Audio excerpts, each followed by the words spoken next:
The most dangerous person in a royal court wore bells and motley.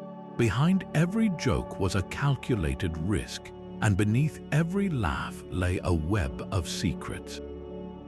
We are going to peel back the fool's cap to reveal the astonishing hidden world of court jesters. By the end, you will understand how these figures shaped history from the shadows, acting as spies, confidants, and secret power brokers in rooms where one wrong word meant death. How did a court fool get away with insulting a king to his face? What crucial intelligence might a jester's bauble have concealed? The truth is far stranger than the costume. What does it say about power that it often needs a fool to speak the truth? This unique permission was known as licensed folly. It was a social contract written in invisible ink, a sacred loophole in the rigid protocol of the court. A king could not be openly contradicted by a duke, but he could be mocked by a fool, and in that mockery, hear an uncomfortable truth he desperately needed. The jester's costume was not just a uniform, it was a disguise of the highest order. It allowed a philosopher to wear the face of a simpleton, a critic to carry the prop of a child's rattle. Think of Triboulet, the famous fool of French kings Francis I and Louis XII. He was no bumbling idiot. Historical accounts describe a sharp, witty man whose barbs were so precise they occasionally landed him in genuine trouble, yet his position protected him again and again. He once told King Francis that His Majesty smelled like a corpse, a shocking insult that, coming from anyone else, would have meant the dungeon or the axe. From Triboulet, it was taken as a dark jest, perhaps even a sobering reminder of mortality that only a fool could deliver. Across the Channel in England, Henry VIII's jester, Will Sommers, held a similar role. In a court famous for its paranoia and sudden executions, where friends turned on each other daily, Sommers maintained his position for decades. He was a constant in the king's volatile life, a source of humor who also served as a compassionate companion. Portraits show him not as a grotesque caricature, but as a thoughtful man beside the monarch. His folly was a carefully constructed persona, a vessel for loyalty and occasional gentle correction in a world where direct advice was often fatal. These men and others like them mastered a dangerous double act. Their laughter was a decoy, their silliness a shield.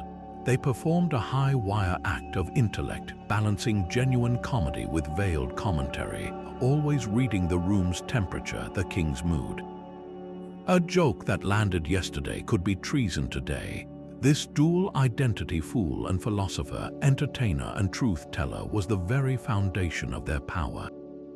But it was also the source of their greatest peril, for if the line between licensed critique and perceived insolence was ever crossed, the bells on their costume would do nothing to muffle the sound of a cell door slamming shut.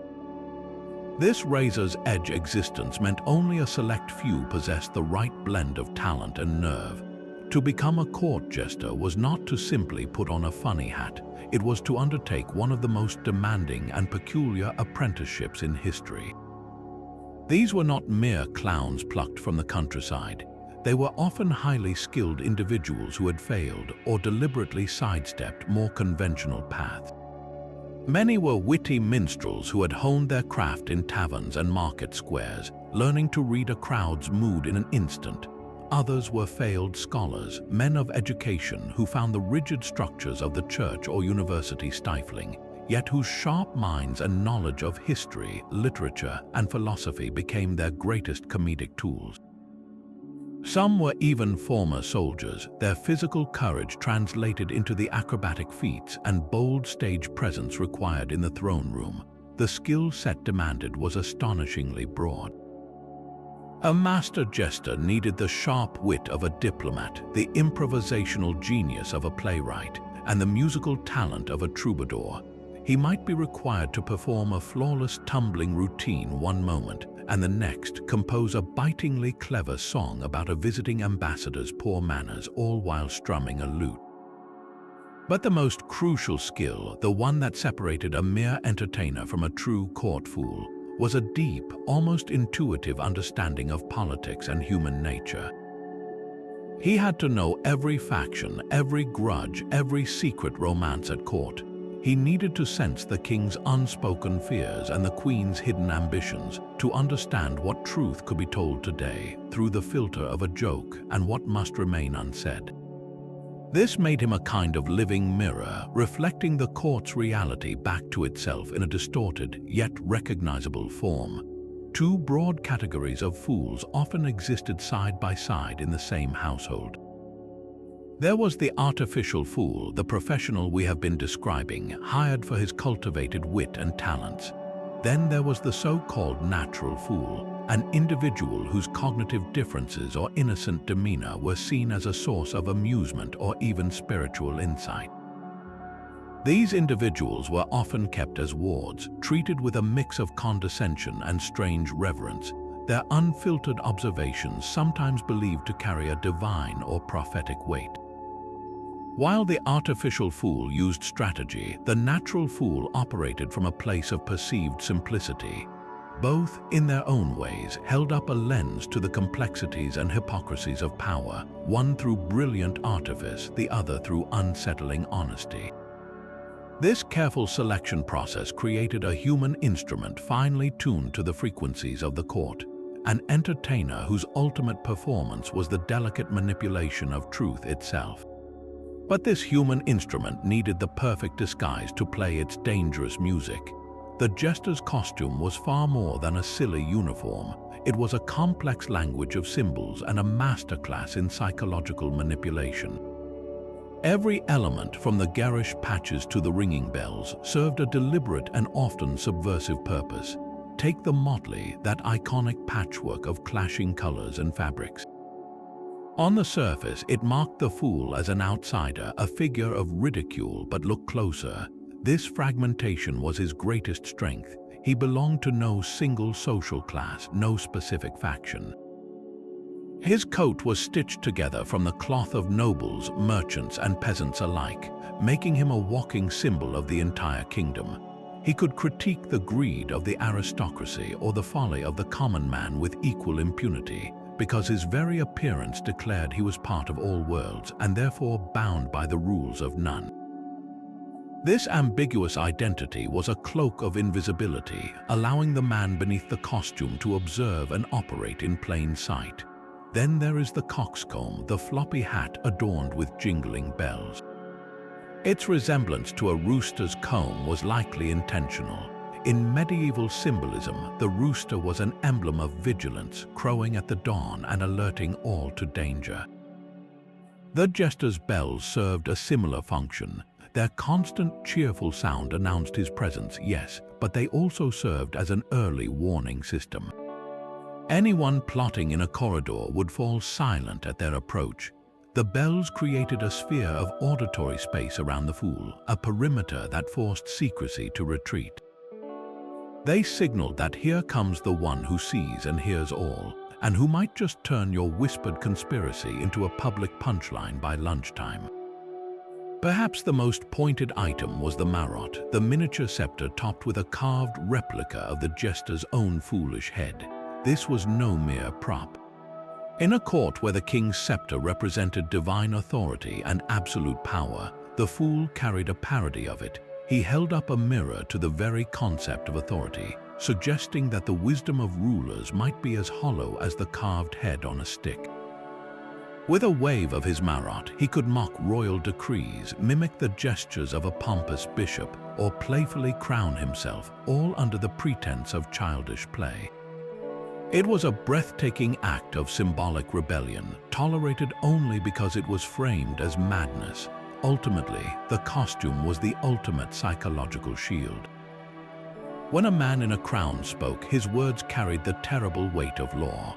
When a man in motley spoke the same truth, it could be dismissed as the rambling of a simpleton.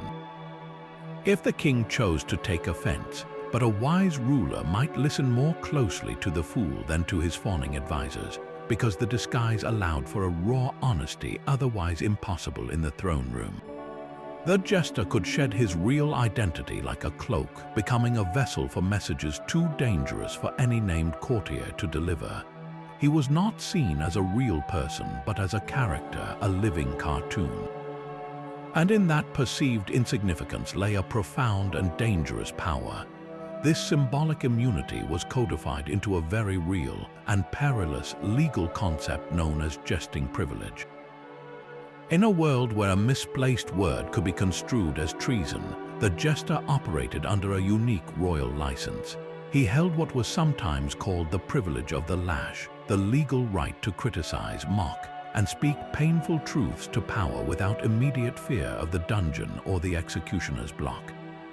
This was not mere tolerance, it was a formal, understood exception to the brutal laws of sedition and slander. The fool's cap and bells were, in a literal sense, a get-out-of-jail-free card, but one with invisible terms and conditions written in the finest print. The most famous example of this privilege in action involves King Henry VIII of England and his jester, Will Somers. The king, in the throes of his divorce from Catherine of Aragon and his break with the Catholic Church, was a volatile and dangerous man. Few dared to question his monumental decision, yet the story goes that Somers, seated at the king's feet, looked up and said plainly, "This religious upheaval you have started. It makes me fear you are being led by fools." The court would have held its breath. To call the sovereign a fool or suggest he was following them was unthinkable. But Somers, shielded by his role, delivered the stark warning. Henry, according to the tale, merely scowled and grumbled but took no action against his fool. The jester had voiced the silent terror of the entire court and lived, yet this privilege was not a blanket pardon. It was a tightrope, not a safety net. The line between licensed critique and personal insult, between political satire and genuine treachery, was blurry and shifted with the king's digestion and the day's political winds. A jester could mock a king's policy, but mocking his person, his family, or his martial prowess was often a step too far. Crossing that invisible boundary had severe consequences. Another of Henry's jesters, a man named Sexton, found this out brutally. After the king suffered a humiliating fall in a jousting tournament, Sexton made the fatal error of joking about the monarch's clumsiness one too many times. For this repeated personal mockery, Henry did not laugh. He had the jester whipped and permanently banished from court. The privilege was revoked in an instant. In France, the brilliant tribunal also discovered its limits. After making a joke about King Francis I that was deemed excessively cruel, he was exiled. He only returned after a protracted campaign of begging and the intercession of the king's sister. The punishment underscored the grim reality. The fool's life was a perpetual high-wire act over a pit of very real consequences. His protection was entirely conditional, dependent on the monarch's continued amusement, affection, and most of all, his own impeccable judgment. He had to be a master psychologist, knowing precisely how far to press, when to pull back, and which truths could be sugar-coated with a laugh. One perfect joke could save a kingdom from a bad decision. One misjudged quip could end a life. This constant dance on the edge of disaster made the court jester not just an entertainer, but one of the most strategically vulnerable and therefore observant figures in history. This precarious intimacy forged a bond unlike any other in the palace. Beyond the public mockery and the licensed folly, the jester often became the monarch's most trusted confidant, a secret keeper in a court of professional gossips. In the private chambers, after the audiences were over and the advisors dismissed, the fool remained. Stripped of the need to perform for an audience, the relationship transformed. The king was no longer a sovereign, but a man burdened by impossible decisions. The jester was no longer a caricature, but a companion who asked for nothing but his next meal. In this quiet space, the laughter often faded, replaced by conversation. A ruler could voice his doubts about a treaty, his fears of betrayal, or his grief over a lost child to the man in motley, knowing those words would go no further. The jester, bound by no political faction and hungry for no land or title, was the one person who had no agenda beyond the monarch's own well-being. He became an unofficial therapist centuries before the term existed, offering a unique blend of emotional support and brutally honest perspective. Consider the long-serving summers with Henry VIII. As Henry's reign grew darker, stained by the executions of friends and wives, Summers was a constant. He offered the king simple companionship, the comfort of a familiar face in a world where familiar faces kept disappearing. He provided a respite from the crushing weight of crown and ceremony, a space where Henry could simply be a man playing chess or sharing a joke without being constantly perceived as a demigod. This was not just kindness, it was a vital psychological service. The jester absorbed the ruler's anxieties and tempers, acting as a pressure valve for the immense stresses of leadership. He listened without judgment, but he also spoke with a candor no duke or bishop would dare attempt. His advice, when given, was unfiltered by sycophancy or fear. He could say, "That advisor flatters you, but his plan is weak," or "The people are grumbling about the new tax, and their grumbling has merit." This bluntness, delivered from a place of perceived loyalty and simple-minded concern, was often more palatable than the polished arguments of a council. This position of ultimate trust granted the fool a front-row seat to the ruler's soul. He saw the king's unguarded moments of weakness, his private rages, his secret insecurities. He knew which courtier the queen truly despised, which heir the king secretly favored, and which geopolitical bluff was just that, a bluff. This was information of staggering value, the kind that could make or break fortunes, start or stop wars. The jester became a living repository of state secrets, all held in the head that wore the coxcomb. Yet his survival depended on the absolute integrity of that trust. To betray a confidence, to be caught passing a secret, would shatter the unique magic of his role and end his life immediately. His value was in his silence as much as his speech. This paradox made him powerful, a walking vault of royal vulnerabilities, trusted precisely because he was seen as too foolish or too loyal to ever use that knowledge for personal gain. He held the key to the monarch's inner world, and his continued safety relied on never, ever turning that key in the wrong lock. This unique position as a secret keeper made the jester the perfect intelligence agent. While his official duty was to amuse, his unofficial role was often to observe and report. Draped in the cloak of perceived harmlessness, the fool became the crown's most effective spy. His mobility was absolute. Where a guard could not go, and where a noble would be remarked upon, the jester wandered freely. He could slip from the bustling great hall to the quiet scriptorium, from the royal kitchens buzzing with servant gossip to the secluded gardens where courtiers whispered. His presence was a constant, unremarkable fixture, like a piece of animated furniture. To the powerful, he was beneath notice, a source of amusement, not a threat. To the servants, he was often a friendly, approachable figure from the upper world who did not look down on them. This granted him access to a river of information flowing through the castle, from the highest chambers to the lowest sculleries. In the great hall, during a boisterous feast, a jester's antics provided the perfect cover for eavesdropping. While tumbling near the high table or singing a bawdy song, his sharp ears were tuned not to the laughter, but to the murmured conversations between courses. He could catch a fragment of a baron's complaint about taxes, or a whispered alliance being forged over too much wine. Later, in the guise of sharing court gossip to amuse his patron, he could relay these tidbits verbatim. The performance was a brilliant smokescreen, his laughter a signal that he was not listening, even as he memorized every word. Historical records are filled with whispers and implications of this clandestine role. While few monarchs would officially document using their fool as a spy, the circumstantial evidence is compelling.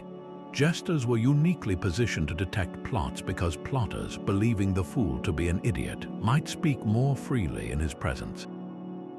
A jester could be sent to test the loyalty of a suspicious courtier, engaging him in seemingly innocent banter that artfully probed his true feelings about the king's latest decree. He could gauge the mood of the people outside the castle walls during his travels with the court, bringing back word of unrest or popularity far more accurately than a feared tax collector. Perhaps one of the most tantalizing whispers involves the court of Queen Elizabeth I. Her famous fool, Richard Tarleton, was not just a comedian but a fiercely loyal subject. It is speculated that his rapid wit and popularity allowed him to move through all levels of society, from the taverns of London to the palace at Whitehall, making him an invaluable source of grassroots intelligence about the public sentiment and any murmurs of Catholic plots against the Protestant Queen. His reports would not come in a sealed parchment, but in a jest, a funny story about a man he met in a pub who said a curious thing. The Queen, a master of intelligence herself, would have understood the truth beneath the tale. This transformed the jester's traditional tools into instruments of espionage. His bauble might conceal a listening ear pressed against a tapestry. His lute playing could mask the sound of his footsteps outside a closed door. His seemingly drunken ramblings in a corridor could be a carefully staged act to lure conspirators into a false sense of security. He was the ultimate insider threat precisely because everyone viewed him as an outsider. The court saw a fool, but the crown possessed a shadow, a silent watcher whose bells rang a warning only one pair of ears could truly hear. But this shadow work extended far beyond the castle walls. The jester's unique status made him a surprisingly effective tool in the delicate game of international diplomacy. When kings and queens needed to send a message too subtle for a formal ambassador, or test the temper of a rival court without risking a noble hostage, they sometimes sent the fool. Clad in his motley, he was a living cipher, a messenger whose very appearance declared his words were not official, yet whose ears were trusted by his master. He could travel to a foreign palace under the pretense of a cultural exchange, a traveling entertainer bringing the famed humor of his court to another.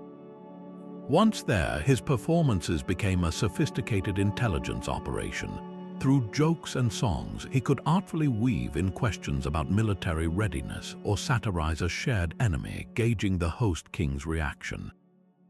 A laugh at the right moment could signal openness to an alliance. A stony silence could warn of hostility. He could deliver a veiled threat or a secret peace feeler wrapped in a riddle, and if the message was rejected, the sending monarch could simply disavow it as the foolish ranting of an entertainer. It was diplomacy with plausible deniability, where the stakes were played for laughs until they were not. This role, however, cut both ways. Precisely because a jester was so personally close to his patron, he became a high-value target. Capturing a king's fool was not like capturing a soldier. It was like seizing a piece of the king's own personality, a beloved pet with a human mind and a mouth full of secrets. This turned jesters into political pawns in the most dangerous sense.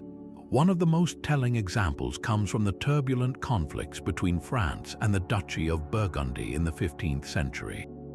The Duke of Burgundy, Charles the Bold, was a fierce and ambitious ruler. During one of the many sieges and skirmishes, his personal jester was captured by French forces. This was not treated as the capture of a mere slave or servant. The jester was held as a valuable prisoner of war. Why? Because he represented a direct psychological blow to the Duke. He was a cherished companion, a source of comfort and counsel. His loss would be personally felt, but more than that, his captors knew he carried intimate knowledge of the Duke's state of mind, his strategies, and the inner workings of the Burgundian court. He was a walking intelligence asset. The jester's captivity became a point of negotiation, a bargaining chip to be traded for ransom or concessions. His value was explicitly recognized by both sides, not as an entertainer, but as a political hostage. The story goes that Duke Charles was so distressed by the loss of his fool that he agreed to terms to secure his return, a testament to the profound personal bond between them. This incident lays bare a startling truth. In the brutal calculus of medieval power, a man in a fool's cap could be worth as much as a knight in armor. His value was measured in the secrets he knew and the affection he commanded, a currency far more volatile than gold. It proves that behind the laughter, everyone at court understood the jester's true power. He was not just a distraction from the business of state. He had become an integral part of its machinery, a piece that could be played, sacrificed, or traded on the geopolitical board. His bells could ring out in triumph in a friendly hall or fall silent in the dungeon of an enemy, and the sound of their absence would echo in the chambers of kings. The jester's most potent weapon was not his bauble but his satire. Within the echoing stone hall, a well-crafted joke could do what a formal protest could not. It could dismantle a reputation or challenge a policy in the space of a single, breathless laugh. When a jester mocked a corrupt minister's greed by pretending his coins kept sticking to his fingers, or lampooned a costly war by staging a battle between two scullery boys over a turnip, he was not just entertaining. He was performing a political act. He framed complex, dangerous truths in a package the court could safely consume, turning whispered grievances into public spectacle. This satire applied a unique form of pressure. A noble could ignore a written complaint, but he could not ignore the roaring laughter of his peers at his expense. The king, hearing his own questionable decision ridiculed in allegory, might be forced to see its folly from a new, uncomfortable angle. The jester became the court's collective conscience, speaking its unspoken doubts with impunity. His criticism, delivered from a position of perceived loyalty to the crown itself, was often more palatable and memorable than any advisor's dry report. He could shape the narrative inside the room where power lived, one punchline at a time. Yet his influence did not stop at the throne room door. The jester's performances were in the vernacular, the common tongue of the people, not the Latin of the church or the stilted French of the nobility. His songs and jokes were catchy, designed to be remembered and repeated. When the court traveled or when servants returned to their villages, they carried these satirical barbs with them. A biting rhyme about a new tax or a funny story about a bishop's hypocrisy would spread through taverns and market squares like wildfire. In an age before newspapers or broadsides, the jester's material became a form of viral folk commentary. He was, in effect, an early influencer of public sentiment, his words filtering down from the elite to the masses and shaping how ordinary people viewed their rulers. This gave him a paradoxical power. He was a check on authority from within its own household. By making the powerful a subject of laughter, he subtly democratized them. He reminded everyone, from the king to the commoner, that those in charge were still human, still fallible, and ultimately still accountable to the court of public opinion, even if that court's verdict was delivered with a jingle of bells. The jester's license was a revocable gift, never a right. For every tale of a fool's brilliant success, there is a darker story of a misstep that led to a brutal fall. The line between court favorite and court outcast was invisible, and crossing it meant the bells of laughter were replaced by the silence of exile or worse. No case illustrates this peril better than the spectacular downfall of Archibald Armstrong, the infamous fool to King James I of England. Archie, as he was known, began his career with the sharp wit and rough charm that made him a favorite. He traveled with James from Scotland to London and for years enjoyed immense favor, his barbs tolerated and even celebrated. But over time, his success bred a fatal arrogance. He began to believe his own myth that his motley made him untouchable. His insults grew crueler, less about clever political satire and more about personal malice. He viciously mocked the king's closest advisor, the powerful Duke of Buckingham, calling him a coward and worse. He turned his tongue on the bishops of the growing Anglican Church, deriding their rituals and wealth with a recklessness that ignored the king's own deep religious sensibilities. Armstrong forgot the first rule of licensed folly. It existed to serve the monarch's needs, not the jester's ego. his humor ceased to be a tool for truth and became a weapon of spite. The final straw came during a pivotal moment. King James was attempting to negotiate a marriage between his son, the future Charles I, and a Spanish princess, a move aimed at securing peace and a vast dowry. The proposed Spanish match was deeply unpopular with England's Protestant populace. At a state banquet with Spanish dignitaries present, Armstrong launched into a shockingly offensive tirade. He publicly wished that the marriage might be as fruitful as that of the legendary whore of Babylon, a blasphemous and diplomatically catastrophic insult.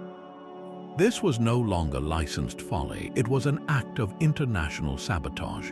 The king's patience, worn thin by years of escalating insults, finally snapped. The privilege was revoked instantly. Archibald Armstrong was not just dismissed, he was formally tried by the royal court. The verdict was banishment, stripped of his position, his pension, and his home. He was cast out, a man who had lived at the center of power dying in obscurity, a warning etched into history about the limits of a fool's freedom. His story is the dark reflection of those like Will Somers who navigated the razor's edge for decades. Somers understood that his power was borrowed, his safety conditional. He mastered the art of the corrective nudge, not the sledgehammer blow. He delivered hard truths wrapped in loyalty, not venom. He read the king's moods like a sailor reads the sky, knowing when to jest and when to simply offer quiet companionship. The difference between a Somers and an Armstrong was not just talent, but temperament and profound self-awareness. One remembered he was a servant wearing a character, the other came to believe he was the character itself. This was the jester's eternal tightrope. Every laugh was a step forward, every joke a calculation of weight and win. A successful fool had to be a master psychologist, a political analyst, and a survivalist, all while pretending to be simple. He had to know which secrets to expose with a laugh and which to bury with a deeper silence.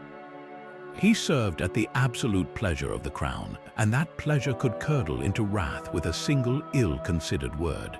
The court was a garden of power, and the jester was its most exotic, most carefully pruned vine, allowed to grow wild and beautiful, but always one snip away from being cut back to the root. Yet for all their influence, the world of the court fool was overwhelmingly a man's world. But history holds rare, remarkable exceptions, women who wore the motley and wielded the marotte with a unique and formidable power. The female jester or jesteress was a singular phenomenon, and her presence in the record shatters the simplistic image of the fool as a mere physical comedian. She proves the role was fundamentally one of intellect, wit, and psychological insight. One of the most documented is Jane Fool, also recorded as Jane the Fool, who served in the household of Queen Mary I of England. Jane was not a fleeting entertainer, she was a permanent member of the royal retinue, listed alongside ladies-in-waiting and other key staff.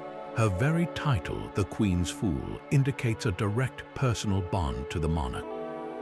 In the tense and tragic court of Mary, a queen navigating the immense pressure of restoring Catholicism to England and producing an heir, Jane provided something invaluable: companionship without political complication. She was a constant, a familiar face of loyalty in a world of religious suspicion and shifting alliances. Her role likely extended beyond public jests into the private chambers, offering the Queen a respite from her monumental burdens, a space where Mary could be a woman, not just a sovereign.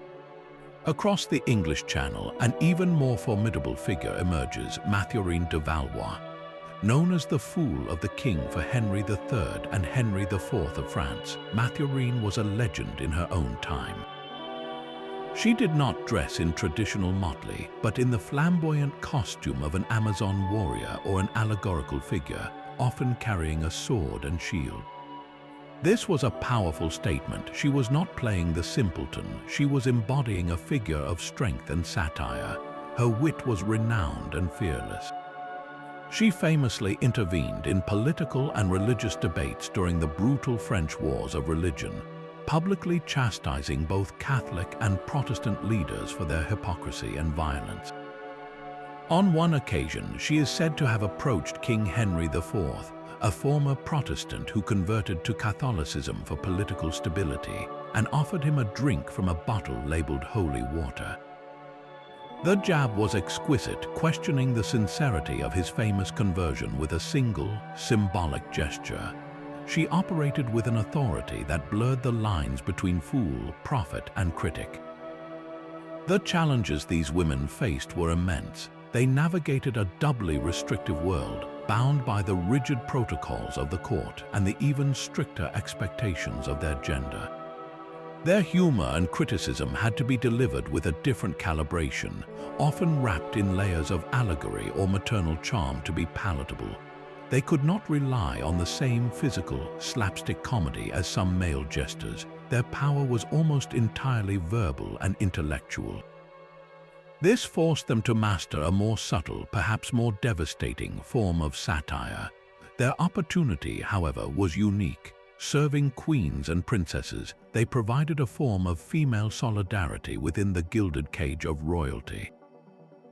They were confidantes who understood the specific pressures faced by women in power, from dynastic expectations to the constant scrutiny of their marriages and bodies. Their influence was often exercised in these intimate spaces, shaping a queen's mood and perspective through private conversation as much as public performance.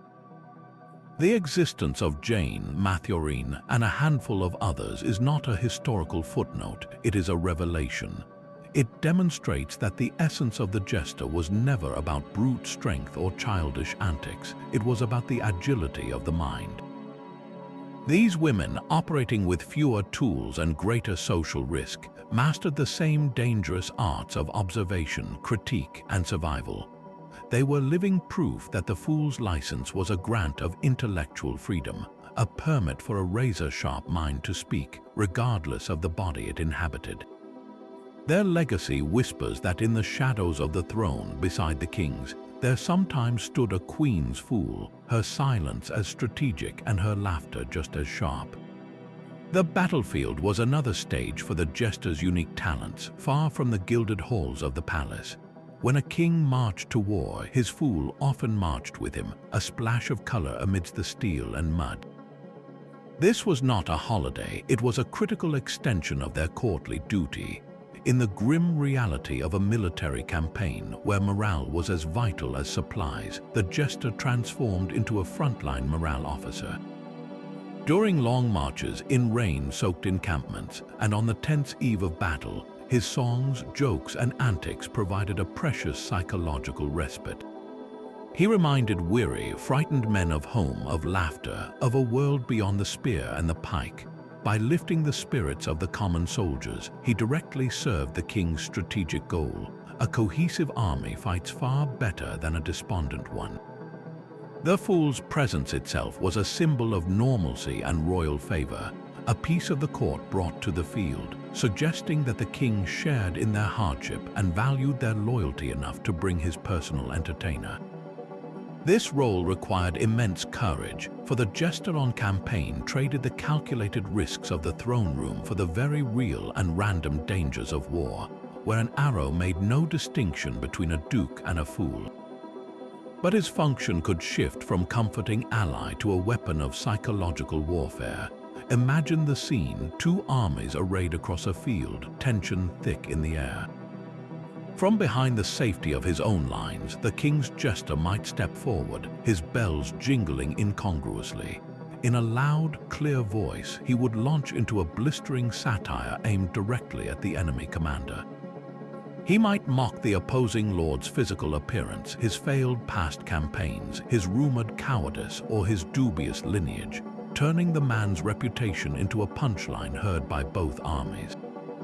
The goal was provocation. A proud, hot-tempered enemy commander, enraged by being ridiculed before his own men and his foes, might be goaded into a reckless, impulsive charge, abandoning a sound defensive position.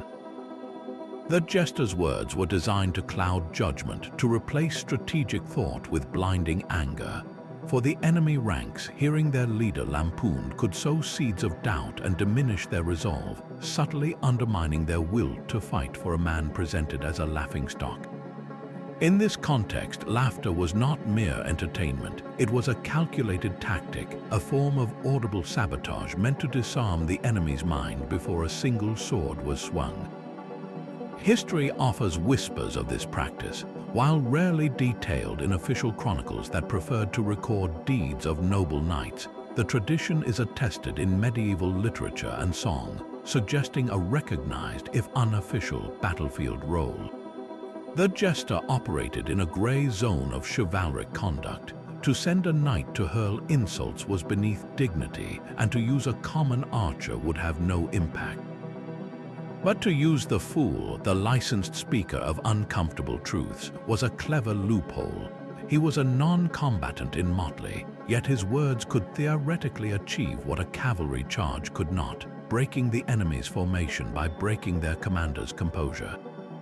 This practice highlights the medieval understanding of warfare as a contest of wills, not just of strength. The jester, therefore, completed a full circle of service. In court, he used humor to reveal truth to power. On the battlefield, he used that same humor to distort truth for power, weaponizing ridicule to create a tactical advantage. From the intimate chambers of secret keeping to the shouting across a bloody field, the fool's influence proved to be both profoundly personal and strategically vast, his bells ringing as clearly in war as they did in peace. The battlefield was perhaps the last arena where the jester's ancient license held its full, raw power. But back in the palaces of 17th century Europe, the very ground beneath his motley-clad feet was beginning to shift. The formal role of the court fool, a fixture for centuries, entered a slow but irreversible decline. This was not a sudden dismissal, but a cultural sunset where changing tastes, philosophies, and politics rendered the position first quaint, then obsolete. The world that had created the jester was vanishing, and a new one had little room for a licensed truth-teller at the foot of the throne. One of the most direct challenges came from the stage. As professional theater companies rose in prominence, they offered a powerful alternative. Why keep a single fool when you could hire a troupe of actors to perform an entire play? Playwrights like William Shakespeare did not just feature clowns, they perfected the theatrical fool, embedding the jester's sharp wit and poignant insight into enduring characters. Think of the wise fool in King Lear, who speaks devastating truths to the crumbling monarch, or the melancholic Jax in As You Like It, who philosophizes on the 7 ages of man. These characters captured the jester's essence, the outsider's perspective, the blend of humor and sorrow, but they did so from the safe distance of a fictional narrative. The audience could appreciate the critique without any real king being insulted. The theater democratized the fool's function, letting the public, not just the Privy Council, enjoy the satire. The unique one-on-one intimacy of the royal jester began to seem redundant when a playwright could hold up a mirror to all of society night after night. At the same time, the political philosophy of courts was hardening into something far less personal. The rise of absolute monarchy, particularly in places like the court of Louis XIV of France, demanded a new kind of spectacle. Power was no longer about a king chatting with his fool in private chambers. It was about grand, rigidly choreographed ceremony at Versailles. Etiquette became a weapon of control, a complex code that every courtier had to follow to prove their loyalty and status. In this world of powdered wigs and precise bows, a figure in motley was an aberration. He disrupted the perfect, silent hierarchy the Sun King demanded. The jester's informality, his privilege to mock, was the antithesis of this new order. The court was becoming a machine, and a fool was a loose, unpredictable cog that the mechanism could no longer tolerate. Finally, the intellectual currents of the Enlightenment swept away the jester's foundational logic. Thinkers championed reason, order, and transparent governance. The idea that a state should rely on the whispered advice of a disguised comedian began to seem not just archaic but irrational. The jester was a relic of a more superstitious age, a time when a natural fool might be seen as touched by God. The Enlightenment valued published essays and reasoned debate, not cryptic jokes delivered by a man with a bauble. The very concept of licensed folly felt medieval, a childish exception to the rule of law and logic that modern states sought to embody. By the 18th century, the position had largely vanished from the great courts of Europe. The last official English court fool is said to have served Queen Anne in the early 1700s, a final echo of a fading tradition. But to say that Jester died would be a profound mistake. The spirit did not vanish, it simply migrated. The role shed its costume and fragmented into new forms across society. The political cartoonist emerged wielding a pen instead of a marotte, using exaggerated imagery to skewer monarchs and ministers in the public press. Satirical writers like Jonathan Swift and Voltaire took up the fool's mantle, their cutting prose exposing societal ills with a wit as sharp as any jester's tongue. They operated under a new kind of license, not royal decree, but the burgeoning principles of free speech and a literate public. In the 20th and 21st centuries, the lineage is unmistakable. The late-night television host standing behind a modern version of the lectern delivers a nightly monologue critiquing politicians and power structures. The stand-up comedian tackles social taboos and speaks uncomfortable truths. They stage a new kind of court. Even the investigative journalist uncovering corruption follows the jester's old path, acting as the outsider who speaks truth to power, often at great personal risk. The court jester is gone, but the human need he fulfilled is eternal. We still crave that figure who can bypass official channels, who can say what everyone is thinking but no one dares to utter, who uses humor as a scalpel to dissect hypocrisy. The costume has changed and the audience has expanded from a single throne room to the entire world, but the essential performance remains. We have not outgrown the fool, we have simply given him a microphone and a much, much larger hall. But the court jester's story is not confined to parchment and chronicles. Their world echoes in the physical objects they left behind, silent witnesses waiting in museums and libraries to be heard.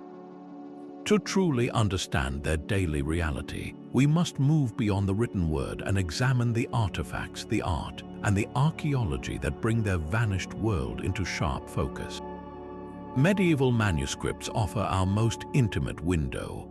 In the margins of prayer books and the illustrations of royal accounts, artists captured jesters in moments both public and private. We see them tumbling before a king's table, playing the lute for a queen's amusement, or even participating in solemn religious processions, a stark reminder that their role permeated every aspect of court life. These illuminations are not just decoration, they are social documents. The details are telling: the quality of the fool's clothing, the expressions on the faces of the nobility watching him, his proximity to the throne. In many, the jester stands or sits closer to the monarch than the most powerful duke, a visual confirmation of that unique, intimate bond. His motley is often rendered with care, showing specific patterns and colors that might have identified his royal house, turning him into a living heraldic banner. The famous image of the fool from the Tarot de Marseille, dating from the medieval period, is a cultural snapshot of this figure's symbolic power. He is depicted mid-step, a small dog nipping at his heels, carrying a bundle on a stick, and gazing seemingly upward, unaware of the cliff he is about to walk over. This is not a portrait of a specific jester, but a distillation of his essence, the carefree traveler, the innocent oblivious to danger, the soul on a spiritual journey unburdened by worldly concerns. The card captures the dual perception of the fool as both a simpleton and a seeker of deeper truth. In grand tapestries that adorned cold castle walls, jesters appear woven into scenes of feasts and battles. The Bayeux tapestry, though earlier, includes a jester-like figure amid the Norman conquest, suggesting his presence in martial camps. Later Flemish tapestries show them integrated into scenes of courtly love and leisure, their bright patches of color a deliberate contrast to the rich, somber robes of the aristocracy, visually setting them apart as a necessary counterpoint to formality. Archaeology provides more tangible, if rarer, clues. While a jester's cloth motley has long since turned to dust, his iconic props sometimes survive. The most significant are likely the baubles or marots. A few possible examples exist in museum collections carved from wood or ivory. Examining one is a haunting experience. This was not a child's toy, but a professional instrument, often worn smooth from constant handling. The carved face at its top, a replica of the fool's own, stares back with a knowing grin or a vacant gaze, a permanent parody of its wielder. Finds of distinctive bells, larger and of finer make than those on horse harnesses, have also been tentatively linked to jesters' costumes. In 2010, archaeologists excavating the site of a medieval hospital in Scotland uncovered a skeleton buried with a strange collection of items, a set of 8 cowrie shells and a piece of quartz that had been shaped into a perfect sphere. While not a definitive identification, some scholars have suggested this could be the grave of a traveling entertainer or fool, his props buried with him. Such a find, if proven, would be a silent testament to how deeply the role defined a person's identity, even in death. Together, this scattered evidence builds a richer, more human picture. The manuscripts show us their constant, animated presence. The art reveals their symbolic weight in the cultural imagination. The physical objects, the smooth wood of a bauble, the cold metal of a bell, connect us to the weight of the thing in their hand, the sound that announced their every step. These artifacts confirm their high status, their integration into the fabric of elite life, and the complexity of how they were seen, not as mere clowns, but as fixtures imbued with meaning.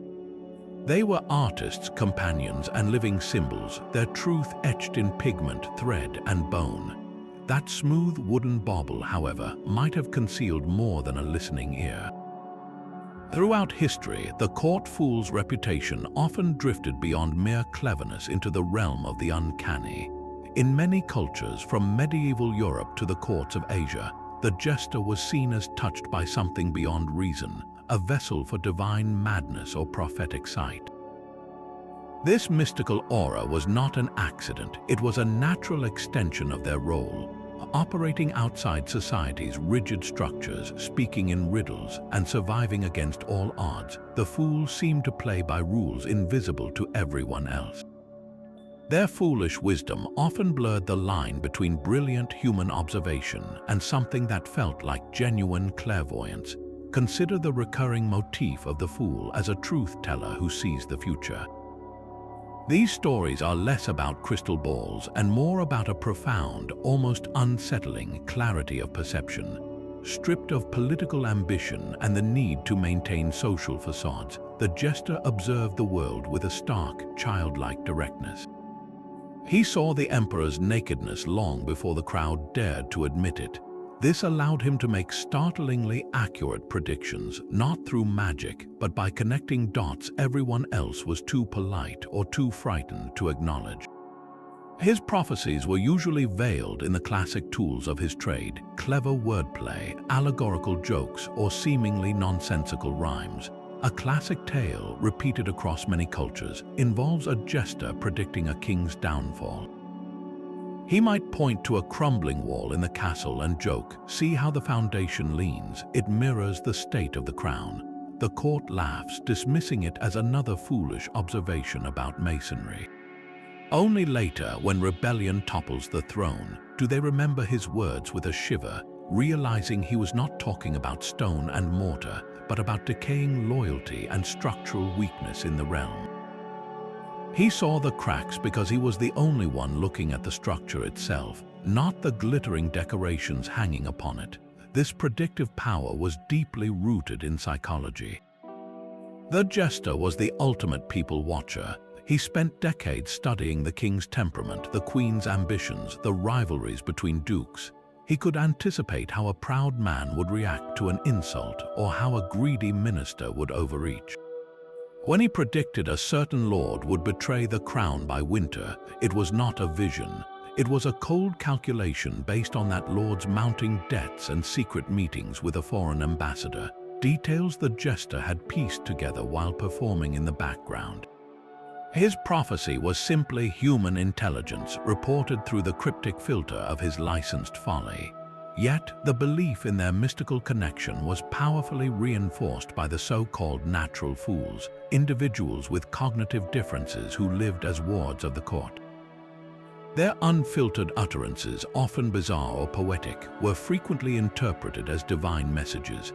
If such a fool pointed at a healthy heir and muttered that one will not wear the crown, it sent a chill through the room.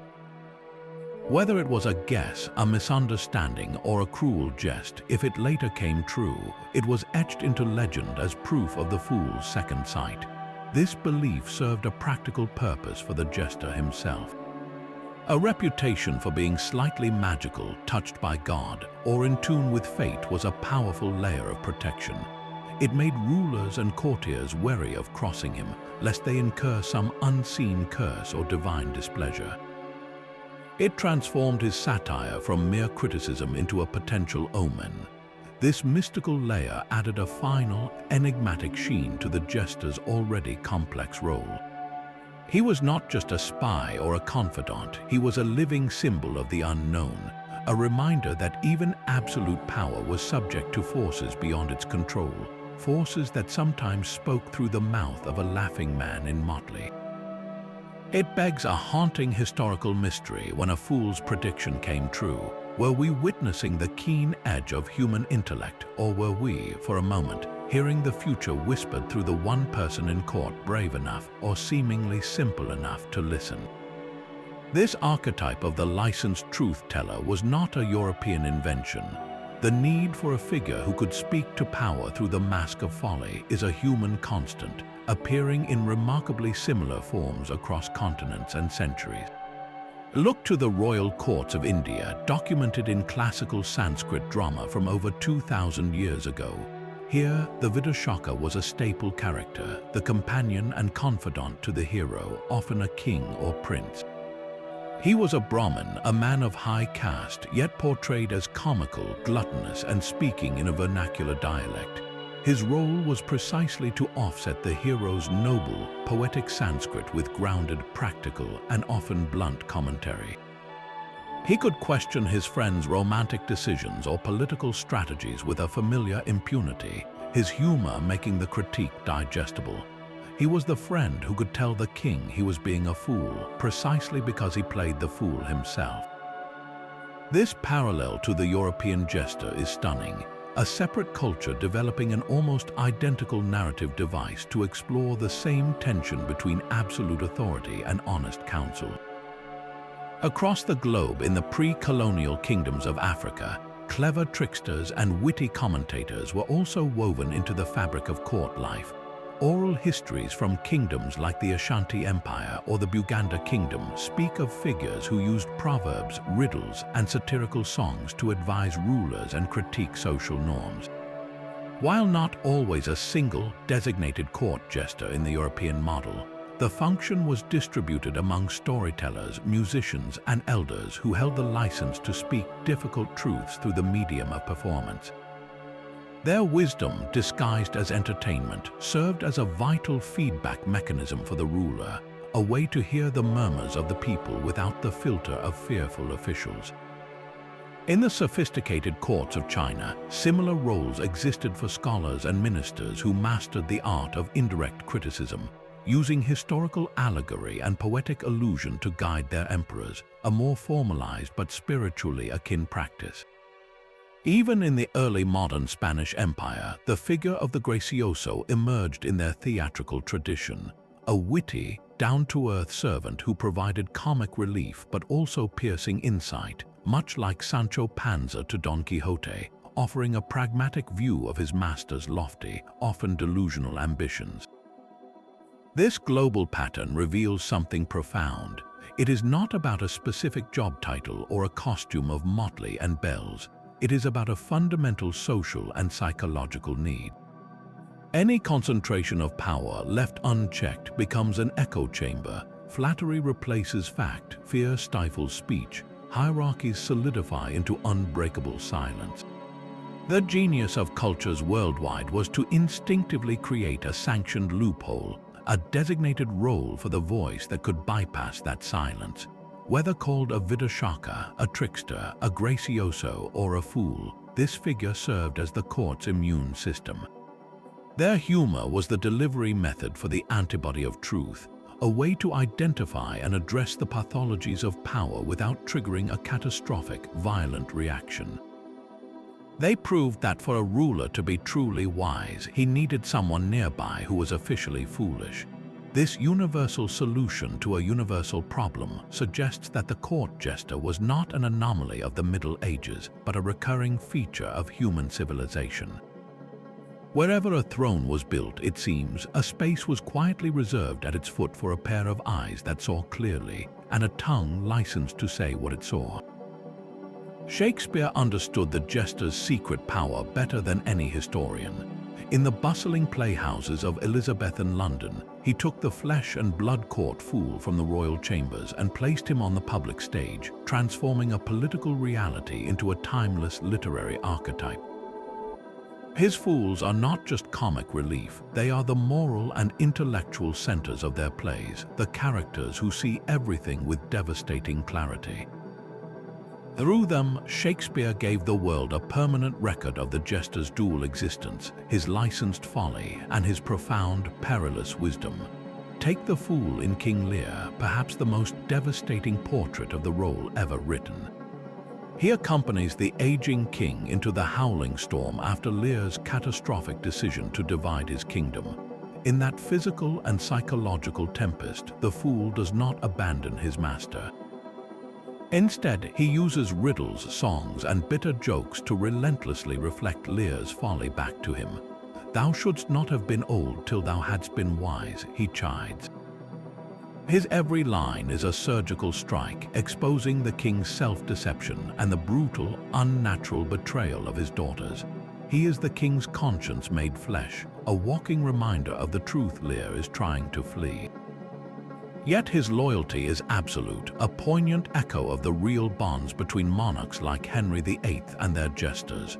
The fool's fate is deliberately ambiguous. He simply disappears from the play, with one character noting bleakly, "My poor fool is hanged." It is a haunting echo of the real jester's precarious existence. His life and utility extinguished when the kingdom he served descends into utter chaos. In the sun-drenched forest of Arden, in As You Like It, Shakespeare gives us a different facet, the philosophical jester. Jax is not a professional fool. He is a melancholy lord who adopts the cynic's mantle. His famous "All the world's a stage" speech is the ultimate jester's monologue, reducing every human life, from the mewling infant to the helpless elder, to a series of performances. He observes the world with a detached, sorrowful wit, seeing the artifice in every role, especially those of the courtiers who have fled to the forest. He represents the jester's outsider perspective crystallized into a worldview, the deep understanding that power, love, and ambition are often just elaborate plays. He critiques the vanity of the hunt, the hypocrisy of the city, and the fleeting nature of human endeavor, acting as the play's internal critic, much as a court fool would critique the rituals of the palace. Then there is Fest in Twelfth Night, the professional fool to the Countess Olivia.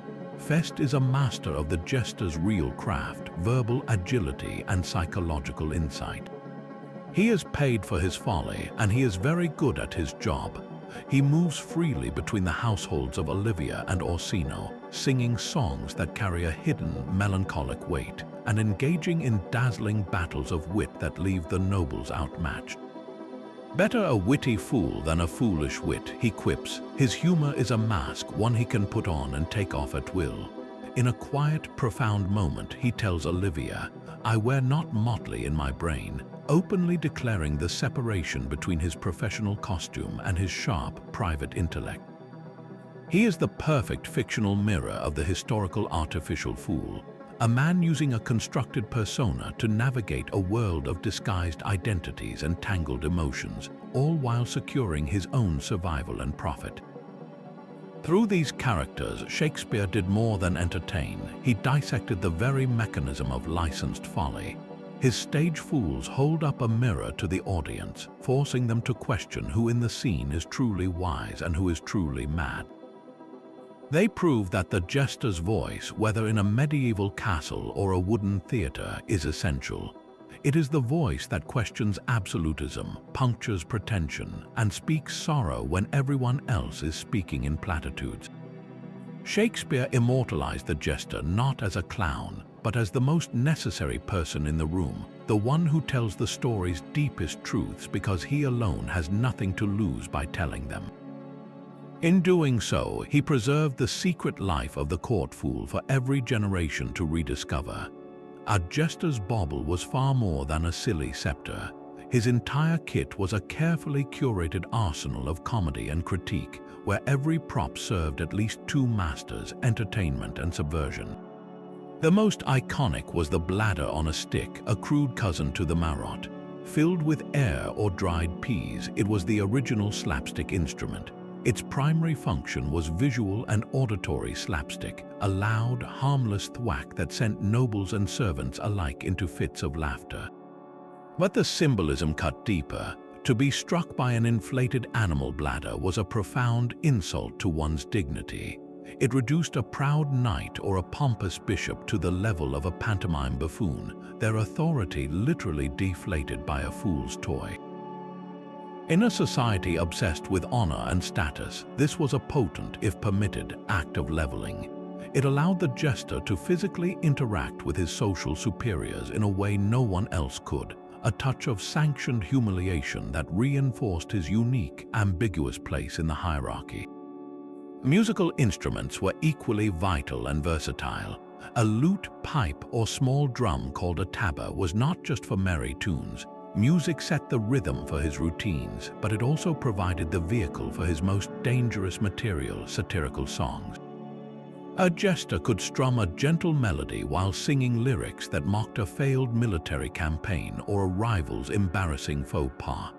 The pleasant sound disarmed the listener, making the bitter pill of criticism easier to swallow.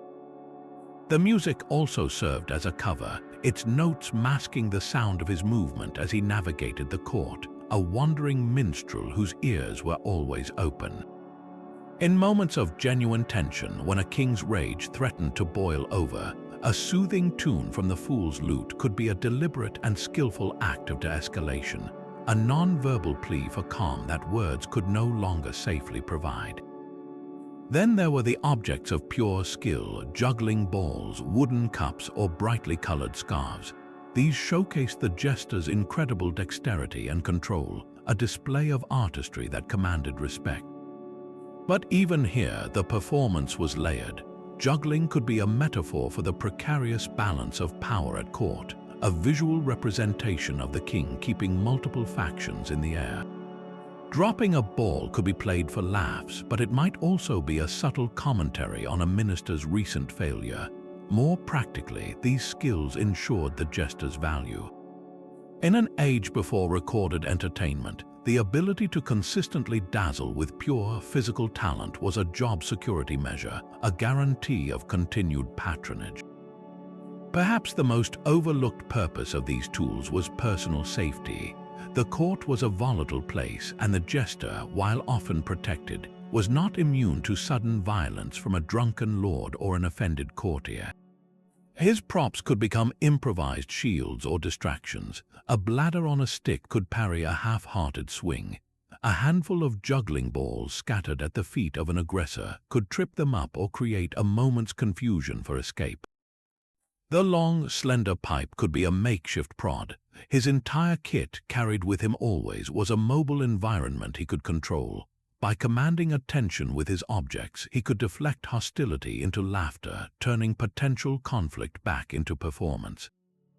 Each item in his toolkit, from the ridiculous bladder to the elegant lute, was a multi-layered device. It generated laughter, delivered coded messages, and maintained the fragile bubble of licensed folly that kept him alive. They were not toys, but the carefully chosen instruments of a survivalist artist, each one polished smooth by constant use and absolute necessity. behind the motley and the laughter was a man who needed to eat, sleep, and be paid. The court jester's life was governed by a very real, if unwritten, contract, one that grounded his extraordinary role in the ordinary economics of the medieval household. His compensation revealed his true value not as a disposable clown but as a prized professional asset. At the pinnacle was the permanent court fool, a salaried member of the royal establishment. His name would appear on the household rolls alongside the master of horse and the royal chaplain, a line item for fools' wages. This was not pocket change. A talented jester in a wealthy court could earn a substantial annual salary, sometimes equivalent to a skilled artisan or even a minor knight. But money was just the start. His contract almost always included room and board within the castle walls, a privilege of immense significance. He was not lodged with the common servants in the outer buildings. Often he had a chamber in a privileged location, perhaps near the royal apartments or within the inner ward. This proximity was practical for his on-call duties, but it was also a powerful symbol of his intimate, trusted status. He ate from the king's kitchen, sometimes even at the lower end of the high table, sharing in the quality and abundance of the royal diet. His fine clothing, while motley in pattern, was made of expensive fabrics, silks, and velvets provided and maintained by the royal wardrobe. Gifts were another key part of his income. A particularly well-received jest might earn him a jeweled cup, a purse of silver, or a fine piece of clothing from the monarch's own hand. These were not just rewards, they were public demonstrations of favor, broadcasting to the entire court that this fool stood in the king's good graces. This package of salary, security, and status transformed the jester from a wandering entertainer into a courtier with a unique, ironclad position. Contrast this with the itinerant jester.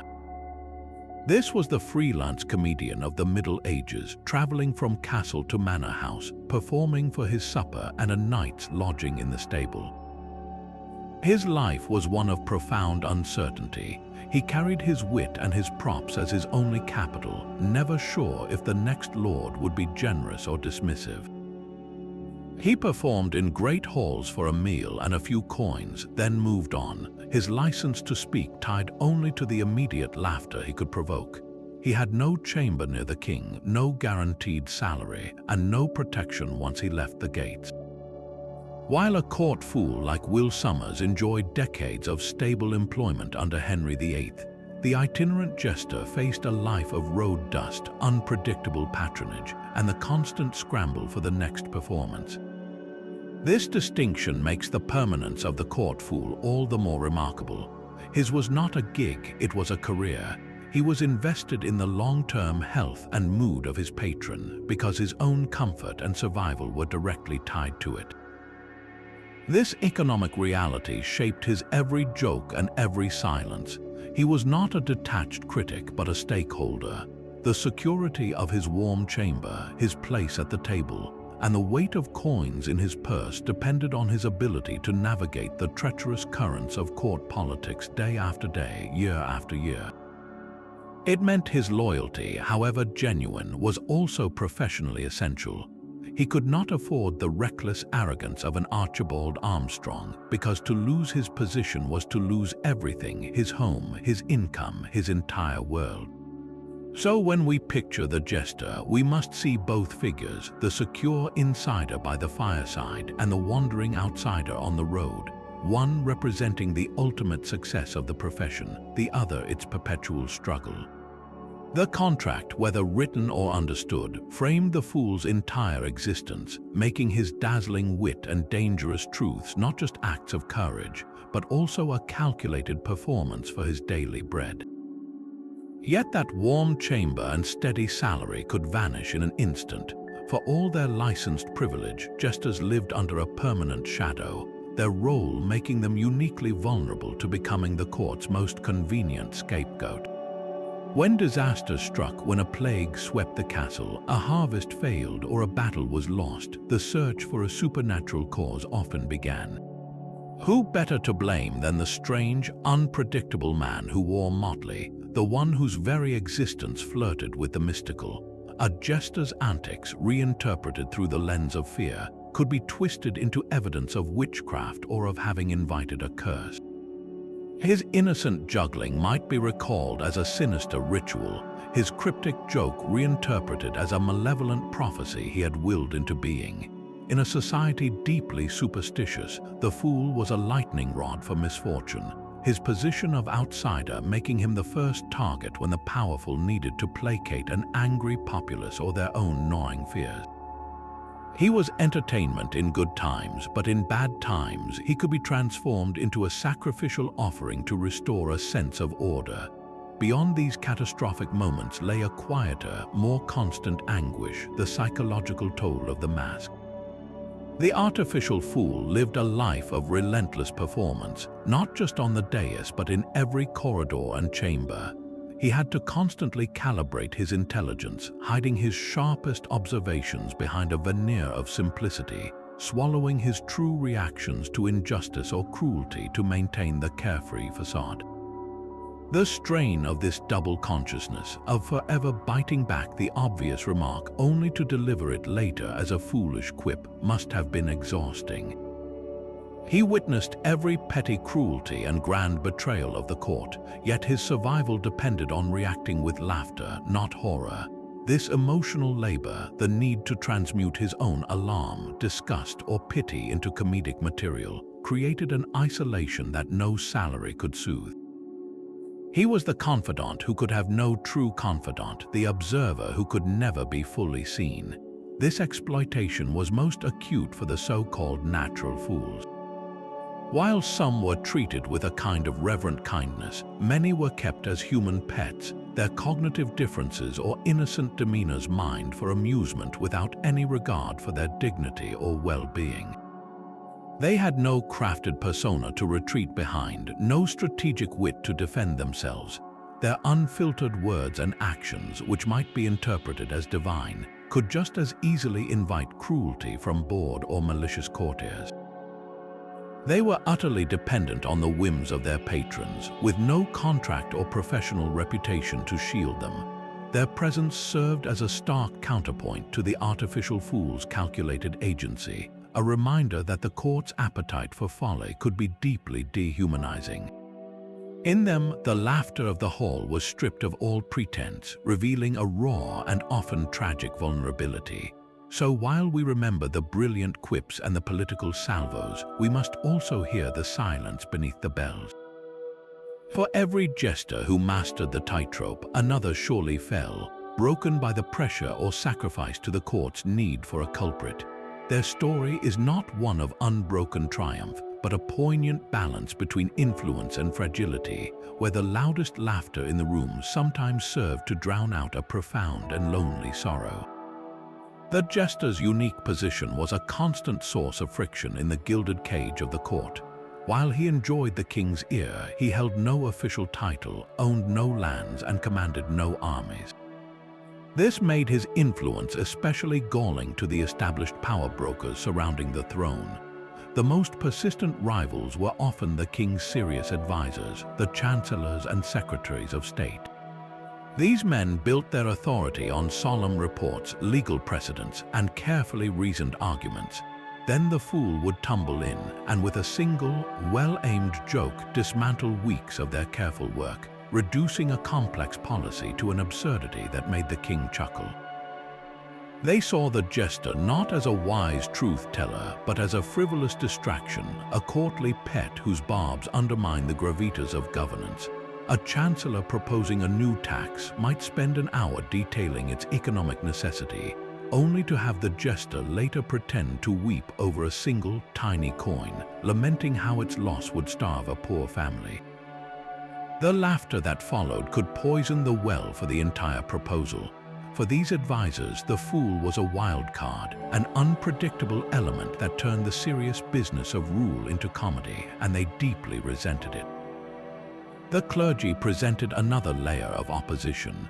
Bishops and cardinals wielded spiritual authority, positioning themselves as the moral compass for the crown. The jester, with his license to mock all earthly vanities, inevitably turned his gaze toward the church. He could lampoon a bishop's luxurious robes, mimic the hollow tone of a sermon, or joke about the gap between heavenly piety and very earthly political machinations. This satire struck at the very foundation of clerical power, which relied on an aura of sanctified infallibility. To be made a laughingstock by a man in motley was an intolerable insult. The conflict was ideological, a clash between divinely ordained order and the jester's subversive, questioning folly. In the eyes of many a stern churchman, the fool's antics were not just irreverent, they were borderline heretical, challenging the solemn hierarchies they believed were ordained by God himself. Then there were the jealous nobles, the dukes and earls whose status came from bloodline and battlefield. They saw the jester's intimate access as a perversion of the natural order. How could a landless man in patchwork clothes lounge at the king's feet while they, with their ancient names and vast estates, had to stand at a formal distance? Their pride was wounded by his casual proximity. More practically, they feared his influence. A whispered joke in the king's private ear could undo years of their careful lobbying or turn royal favor against them. They never knew what the fool had seen or heard, making him a nebulous but potent threat. A noble plotting to discredit a rival might find his own past misdeeds suddenly becoming the subject of a hilarious, anonymized song at the next feast, courtesy of the ever-observant jester. This created a climate of paranoid respect where powerful men despised the fool but dared not move openly against him, lest they trigger the very backlash they feared. Yet for every enemy, a clever jester cultivated a friend. His most crucial alliance was often with the queen or the queen mother. In the deeply patriarchal world of the court, royal women possessed influence that was vast but often indirect, exercised through persuasion and patronage. The jester, with his mobility and sharp ears, could be an invaluable source of information about the king's mood, the gossip of the court, or the schemes of hostile factions. In return, a queen could offer the fool a powerful protector. If a noble's jealousy boiled over into a threat, a word from the queen in the king's ear could swiftly reassert the jester's protected status. This was a symbiotic relationship built on mutual need, where the fool's eyes and ears served the queen's strategic interests and her favor provided a vital safety net. Alliances with favored knights or captains were also common. These were men of action, often less entangled in the web of bureaucratic politics that ensnared the advisors. They could appreciate the jester's courage, his loyalty to the king, and his role in boosting army morale on campaign. A friendship with a respected military leader gave the fool a different kind of shield, one backed by martial honor and the respect of the soldiery. It was a practical bond, far from the intrigues of the treasury or the chapel. Finally, jesters sometimes found solidarity with other performers, the minstrels, acrobats, and players who passed through the court. While the resident fool occupied a privileged tier above these itinerant entertainers, they shared the language of performance. They could exchange material, collaborate on a grand entertainment, or simply share the unique frustrations of a life spent bringing laughter to the powerful. This network, stretching from the throne to the stables, reveals the jester not as a lone jester, but as a savvy political operator. He navigated the court's complex ecosystem with the skill of a diplomat, knowing precisely whom to charm, whom to avoid, and whom to gently prick with his wit. His survival depended on reading people as expertly as he read his monarch, mastering the human chessboard just as he mastered the rhythms of a joke. The laughter in the hall ended, but the jester's story did not. What became of the man when the bells finally fell silent? Unlike a noble title or a knight's estate, the fool's license was a personal grant, a contract written in trust and laughter that died with its holder. It was not a feudal right to be passed to an heir. The king's fool was a singular appointment, and upon his death, that unique space at the foot of the throne became vacant, waiting for a new personality to fill it. There was no automatic inheritance of the motley. Yet in the close-knit familial world of the medieval court, the path of least resistance often led through bloodlines. There are scattered records of Jesters' sons stepping into their father's shoes. This was not a matter of royal decree, but of practical convenience and cultivated talent. A boy raised in the castle who had literally grown up at the king's knee would have absorbed the court's rhythms, personalities, and dangers from infancy. He would have learned his father's craft not as an academic study, but as a native language, inheriting a repertoire of jokes, songs, and a deep, intuitive understanding of the monarch's temperament. For a ruler, appointing the son of a beloved, trusted fool was a safe bet. It offered continuity, a familiar face, and a presumption of the same loyalty. The son would already be known, and his apprenticeship was lifelong. So while the role was not hereditary, the opportunity very often was, passing from father to son like a master craftsman's tools within the closed shop of the royal household. This brings us to the fate of those very tools: the costume, the bauble, the prized loot. Were these intimate objects buried with their owner, or did they live on to jingle for another? The evidence points to a poignant practicality. A court jester's belongings were the instruments of his trade, often of considerable quality and value. The silks and velvets of his motley, the finely carved marotte, the inlaid loot, these were assets provided by the royal wardrobe or purchased with royal gifts. It is unlikely such valuable items would be consigned to the earth. They were most probably reclaimed by the court to be refurbished and eventually issued to a new fool. The costume might be altered, the bells restitched onto new motley for a different man. The bauble, with its carved, grinning self-portrait, might be passed on, its original face becoming an anonymous heirloom of the office. This recycling underscores a harsh truth. The position was permanent, but the person was replaceable. The court required a fool. The individual who played him was a vessel. His props were not personal effects, but kit issued for the performance. Their reuse symbolizes the institution's endurance beyond any single life. Yet, the human desire for legacy, for a marker of a unique existence, could not be entirely suppressed. For the most cherished fools, those whose bond with the monarch transcended performer and patron, a different fate might await. There are hints and rare records of jesters being buried with a token of their office. Not the full, costly costume, but perhaps a single personal bell, a favorite small bauble, or a coin given by the king long ago. This would be a private gesture, a nod from a grieving ruler or family to the man beneath the cap. It speaks to the genuine affection that could exist, a silent acknowledgement that this was not just a functionary, but a friend. In a few extraordinary cases, the fool's entire identity was tied to his role in death. The potential archaeological find of an entertainer buried with cowrie shells and a stone sphere, if verified, suggests a person so defined by his craft that his community sent him to the afterlife with his props. This was not a court decree, but a personal tribute, a final performance for a different audience. So the jester's legacy was a fragile, twofold thing. Professionally, his son might inherit his chance, and his tools would certainly serve another.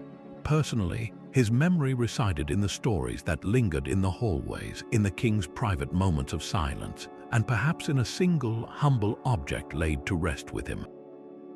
He left no coat of arms, but he might have left a style of wit, a way of seeing that subtly shaped the court's culture for a generation. His true inheritance was not a title or a trunk of motley, but the echo of his laughter in the stones, and the dangerous, vital space he carved out, a space that would wait, empty for a time, for the next brave soul to step into the light, pick up the marotte, and begin the dance again. The jester's ghost never left the castle, it simply found new ones. Our modern stories are haunted by his silhouette, his motley traded for a purple suit or a dwarf's wit, his bells echoing in the laughter of characters who still speak truth to power from the margins. The archetype's most infamous evolution is Batman's nemesis, the Joker. He is the court fool stripped of all loyalty, his license to critique twisted into a license for pure, chaotic anarchy. Where a historical jester used humor to expose societal flaws in hopes of correction, the Joker uses it to prove society is itself a sick joke. He is the ultimate outsider, a distorted mirror held up to Batman's rigid order, revealing the thin line between sanity and madness, hero and villain. His humor is a weapon of terror, but at its core, he remains the truth-teller no one wants to hear, the one who points out the absurdity and hypocrisy of the system with a deadly, grinning clarity. He is the fool's dark shadow, what happens when the licensed critic decides the king is not worth saving, and the only sane response is to burn the whole court down. In the gritty political arena of Game of Thrones, the jester archetype is split into two powerful forms. There is the literal fool, Patchface, a survivor of a shipwreck who speaks in eerie, prophetic rhymes. Much like the natural fools of old, his cognitive difference is seen as madness, yet his chants often contain unsettling glimpses of future tragedies. He is a living reminder of the mystical undercurrent, the court's haunted conscience singing songs no one fully understands until it is too late. Then there is the figurative jester, Tyrion Lannister. Though a high-born lord, Tyrion occupies the fool's traditional space, the clever outsider who uses wit as his primary shield and weapon. Mocked for his stature and despised by his own family, he survives by his intellect, delivering cutting truths to kings and queens under the guise of impudent humor. He is the artificial fool in all but name, a political operator whose jokes are brilliant analyzers and whose loyalty, when given, is profound. His journey shows the archetype's endurance, the small man with a giant mind who must navigate a court far more deadly than any in history. Fantasy literature is filled with these wise fools, from the cryptic Tom Bombadil in The Lord of the Rings, whose playful songs mask an ancient, unfathomable power, to the fool in Robin Hobb's realm of the Elderling series, a court jester whose prophecies and riddles guide the fate of kingdoms. These characters carry the jester's ancient duality. They are simultaneously vulnerable and powerful, ridiculous and sagely. They remind us that wisdom often wears a disguise, and that those the world dismisses as fools may hold the keys to salvation. The archetype persists because our world still has its thrones and its courts, its rigid systems of power that demand silent compliance. We are drawn to the jester in all his forms because he represents the irresistible human urge to question, to mock, to point out the emperor has no clothes.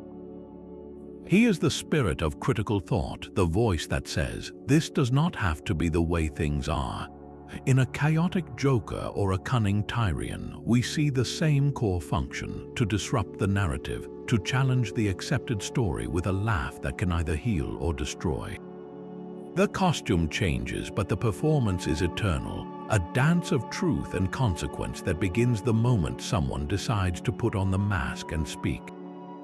For every Tribulet or Will Summers whose name echoes in the records, a silent chorus of forgotten fools stands behind them.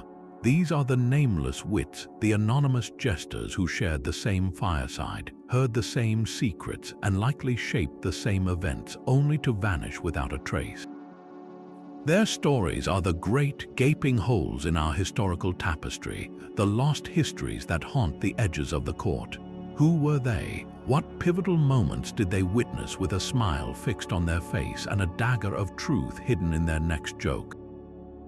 Consider the private jester of a minor baron, traveling with his lord to the fateful meeting of nobles where the Magna Carta was sealed.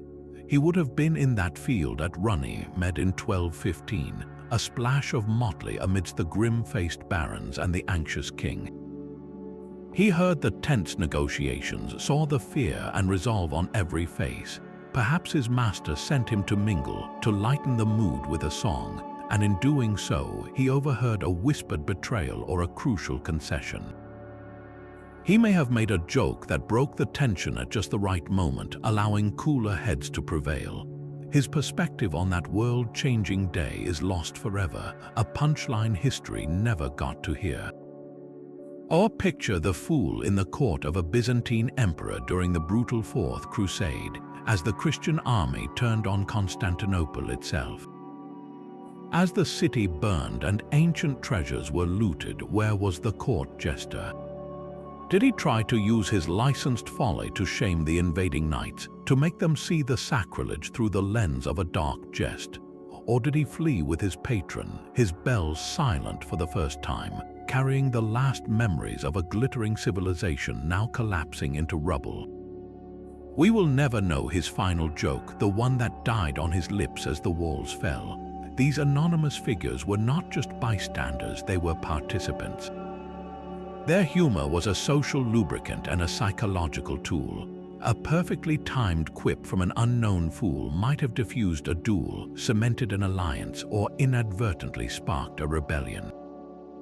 The ripple effects of their words, long since swallowed by time, could have altered dynasties. So where do we look for their ghosts? The hope lies in the fragments. A single line in a chronicle, a financial record of payment to the king's fool with no name given, a casual mention in a letter. The Duke's amusing jester said the most outrageous thing today. These are the fleeting glimpses. The real discovery would be a personal diary, a memoir written by a jester himself, hidden away in a forgotten archive. What would such a document reveal? Not just the scandals, but the daily grind, the fear, the strategy behind each performance, the unvarnished portrait of a king seen only by his fool. Archaeology might offer clues too. A burial with the remnants of a coxcomb hat and a set of bells, found not in a royal crypt but in a churchyard, could tell us about the man's health, his origins, even his diet, giving a body to a nameless profession.